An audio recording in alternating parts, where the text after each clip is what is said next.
stormy seas and lost souls. She's dreamt of this before. It's coming. They say dreams are visions of our memories, thoughts and fears, as seen by our inner eye.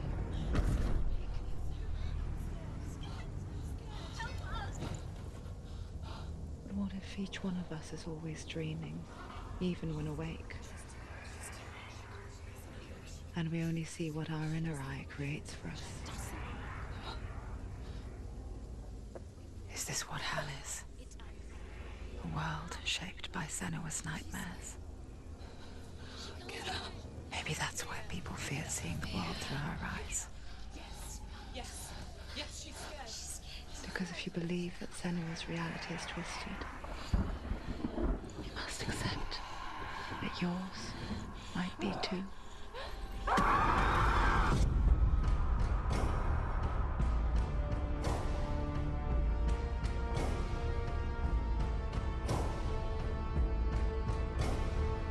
Hellblade Senua's Sacrifice is a video game about Senua, a Celtic warrior on a vision quest into Viking territory. But what sets our hero Senua apart is that she suffers from severe psychotic mental illness. He knows she's getting closer. He can feel her coming closer. She's getting closer. They're watching. The original idea for Hellblade was to create a classic hero's journey, a journey of suffering, but one where the fantasy world is not another planet or alternate universe, but a world that is constructed in Senua's mind. But to do so would mean putting psychotic mental illness at the center of the experience, a subject that is still considered taboo, and a challenge that was both terrifying and exciting in equal measure. In Hellblade, the starting point was a newly discovered Celtic goddess called Senuna in Ashwell, Hertfordshire. When first discovered, her name was thought to be Senua, a name which I liked and kept. I wondered if Senua might have been a Celtic warrior like Boudica who stood up to the Romans. While the Romans had conquered all of Europe, there was a group of Celts up in the furthest reaches of the Roman Empire that could not be conquered, the Picts. And so the Romans built a wall, called Hadrian's Wall, that spans across Britain from sea to sea to keep the Pictish barbarians at bay. The Picts were known for their war paint, painted on with woad, and their matted hair clumped with lime. And so Senua would be a barbarian Pict in this image. What's your name? Senua. I haven't seen you before. I don't leave home much. Oh, Zeno's daughter. I have to go. Wait. Orkney is off the coast of Scotland and was inhabited by the Picts, steeped in history and mystery, and so I made Orkney Senua's home and set the stage for a crisis. In the late 8th century, the first Vikings landed on the Orkney Islands. The population of the Picts crashed thereafter, replaced by the Norsemen of the 9th century. Were they wiped out? We don't know for sure, but it would seem likely given the reputation of the Vikings. The Northmen's brutality is legendary. High-ranking leaders and chieftains of the tribes they conquered were often offered as sacrifice to their gods. The most brutal of these sacrifices was known as the Blood Eagle. I imagine Senua as a young female warrior who returns home from exile to find her partner, Dillion, brutally sacrificed to a Norse god by these hellish warriors from a faraway land. I imagine the horror of this moment and how it would have dragged her deep into mental torment.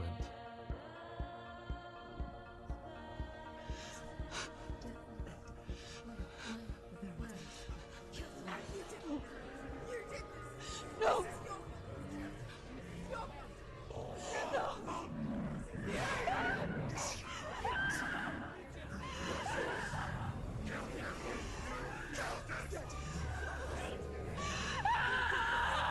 I came to learn that the Celts had a sophisticated and nuanced perspective on the nature of mental disorder.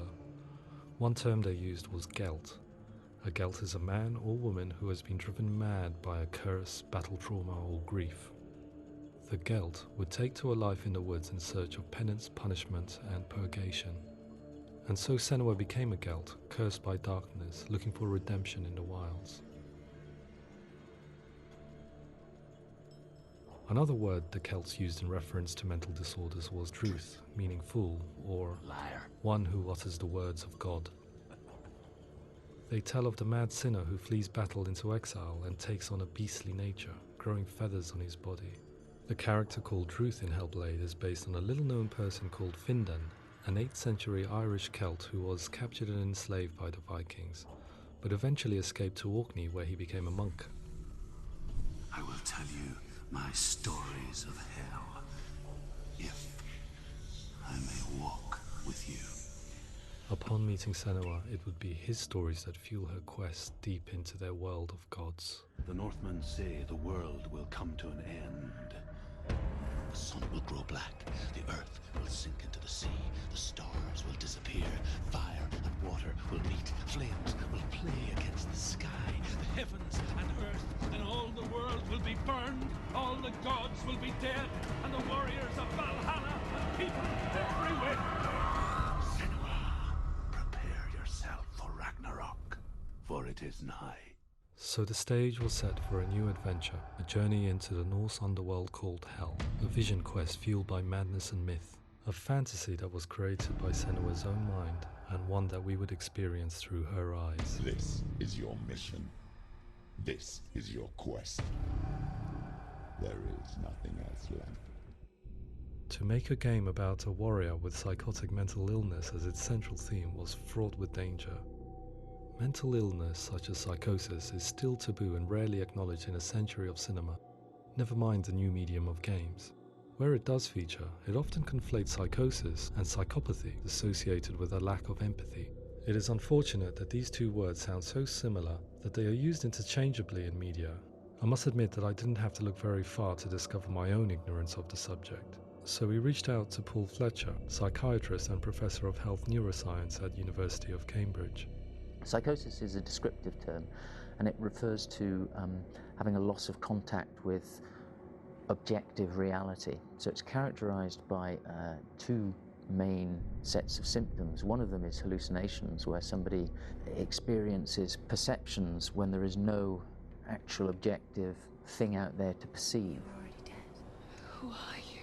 And the other is delusions, where somebody comes to very often bizarre, unpleasant, frightening beliefs when there's no good evidence in favor of them. There's no doubt about it.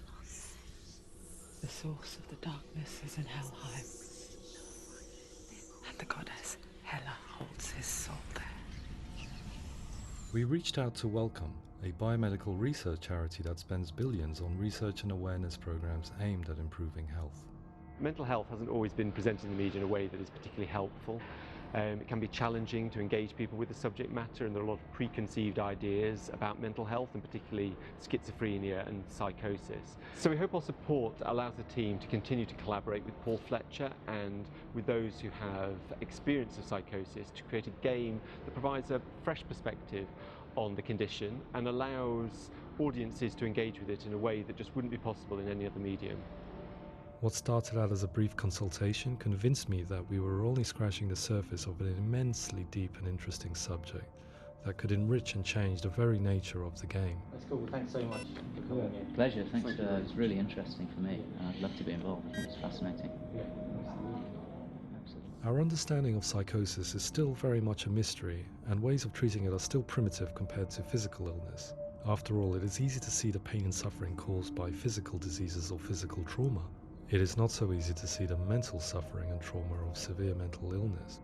But what if we could find a way to see it? Games are capable of drawing you in for hours on end, playing the role of a character who is different from you, experiencing their perspective, and actively involving you in a world that functions with a different set of rules.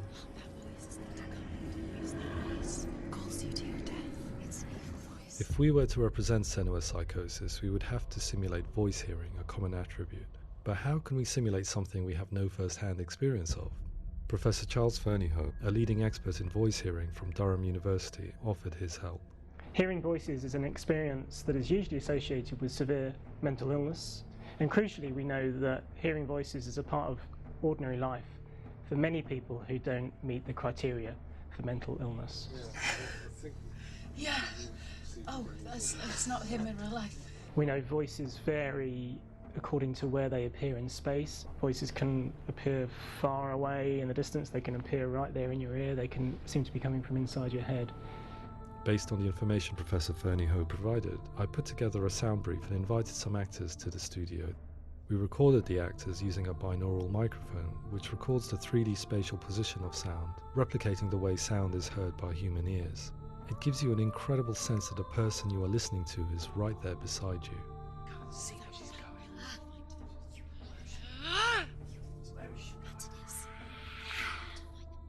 Rachel Waddingham from the Voice Collective came to our studio with 2 young voice hearers to speak to our team. We talked at length about their experiences and they listened to our tests, giving us feedback on how we could improve on it. Everyone hates her. She's cursed. It's very hard to represent what this experience is like, partly because it's such a personal, intense, emotional experience. It's testament to how Ninja Theory have been listening to what the researchers are saying, but also, crucially, listening to the experts by experience. What they've come up with is so compelling. It's by far the best representation I've heard of what these experiences are like.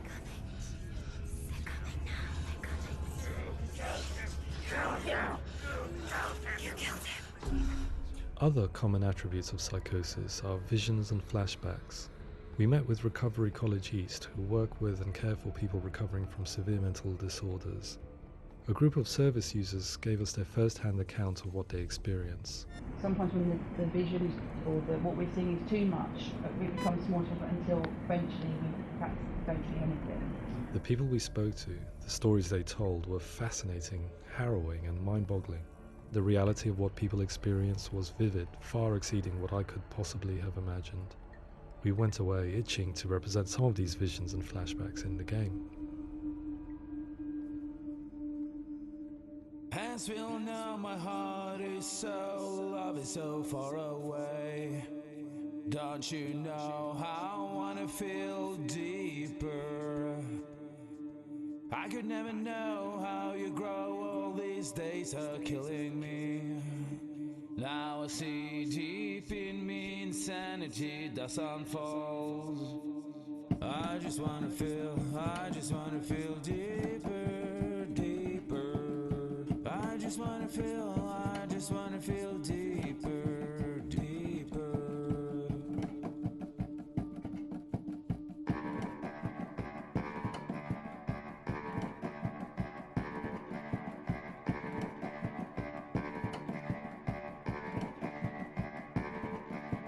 As we all know, my heart is so, love is so far away. Don't you know how I wanna feel deeper? I could never know how you grow, all these days are killing me. Feel like this, read like this, I just wanna live, that's all. I just wanna feel deeper, deeper.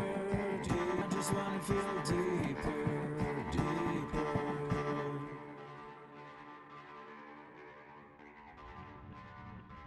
To refine our work, we continue to hold meetings with Recovery College East over the course of a year and a half, showing them what we had achieved so far and refining the in-game representations based on their feedback. With their help, flashbacks, visions and changes in perception were woven into the story and gameplay of Senua.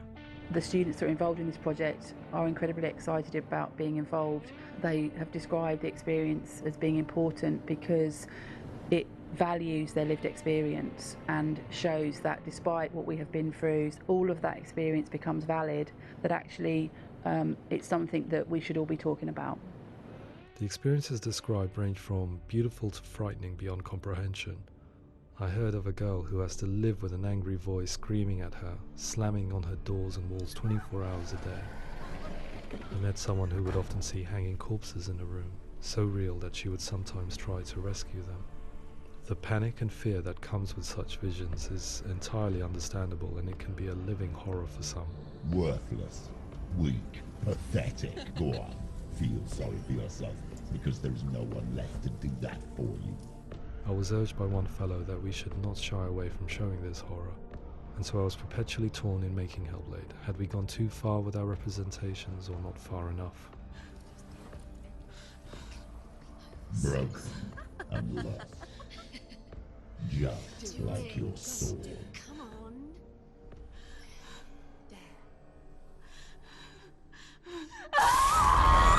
In some ways, voice hearing and visions were the low-hanging fruit, so to speak. There's another aspect of psychosis that is much harder to explain, but one that I think video games are uniquely able to represent, which are often called delusions. People begin to see patterns in the world. They begin to link things that most people wouldn't link. Most of the things that we might think would be coincidence or, not worth commenting on. Nevertheless, that might have a particular salience or importance for them. One individual described how everyday words, sounds, colours and objects were steeped in meaning to him, forming a strange and sinister puzzle that he was determined to solve but could not quite get to the bottom of. It's not just brain dysfunction. It's not like the system shut down. It's actually an incredibly creative process. The person creates a world populated with voices and phantasms and terrors, and they're completely immersed in it. They believe in it. We often invite people into the studio to play the game. In one of our playtests, they played through much of the game, making associations between runes, secret messages, and the threat of darkness that stalked them. There are many things that happen in the world of Hellblade that make perfect sense within the context of Senua's mind.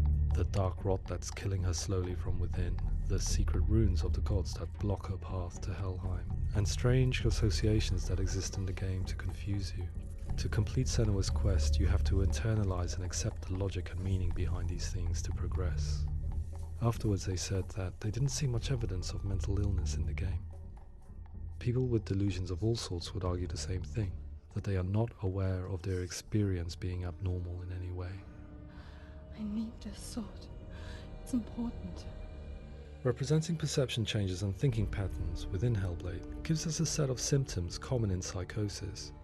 But people with lived experience were keen to emphasize another point, that it is wrong to define a person by their symptoms. Quite often, the illness comes not from the symptoms, but from the stigma, isolation and mistreatment that comes about from the rest of society. They say that I'm cursed. What if they're right? I needed someone to portray Senua, someone who could believably internalize her suffering.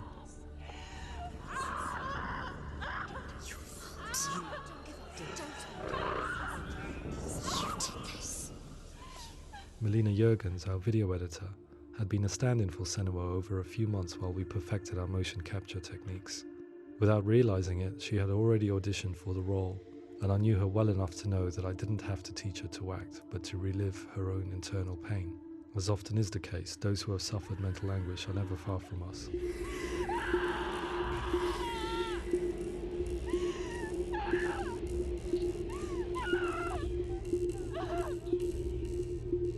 My hope is that by creating a compelling and aspirational character in Senua who feels very much real, albeit in a fantasy setting, we can provide a lens into her reality, a different one to yours, and this is where storytelling comes into play.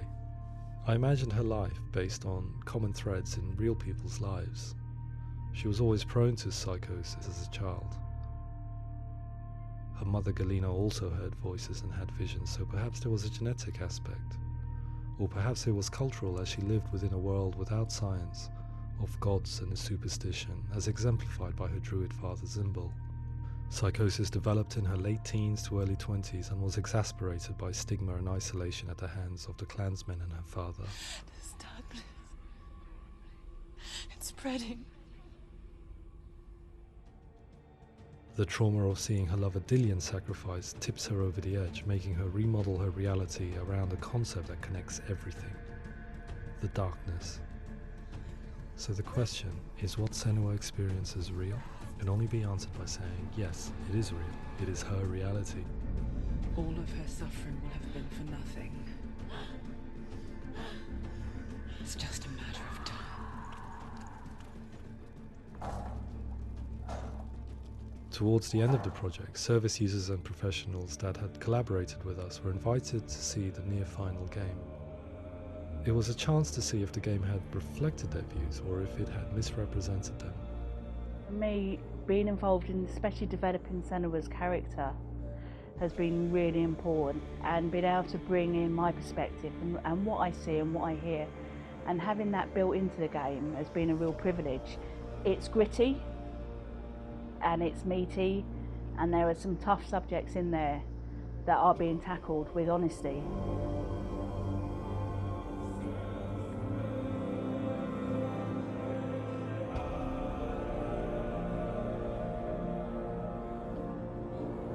I was blown away by it today, absolutely blown away. It was just fantastic to get the opportunity to use our lived experience in a very creative way.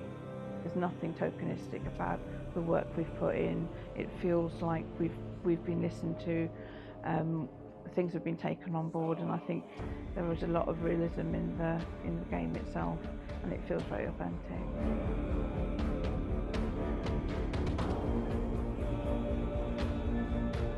Hellblade will give people a good experience of what it's like to hear voices and have those experiences. I'm glad that the guys at Ninja kind of asked us to come along and help them build an experience that's positive when it comes out, and get myself a copy and have a go.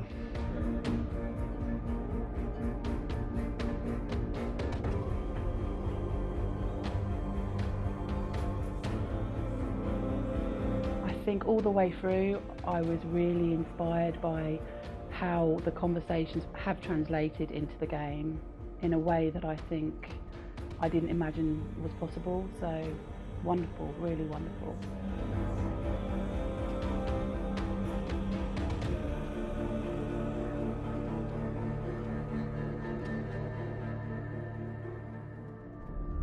I really hope that others will follow the lead they've set and use the power of something like a video game to change people's perceptions, to increase understanding, and ultimately to make some of the stigma around voice hearing and other experiences go away.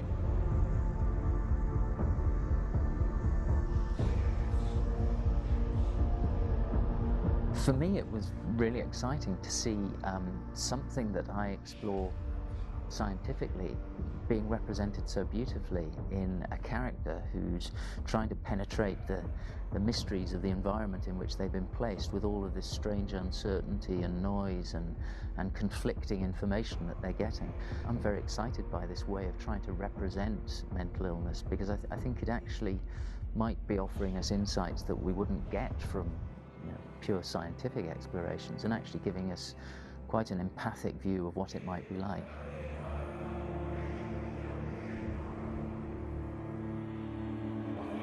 Mental illness has been with us for as long as we have been on this planet, but why? Why hasn't evolution stamped out this weakness from within our gene pool? I often pondered this question until I realized that the question had an inbuilt flaw.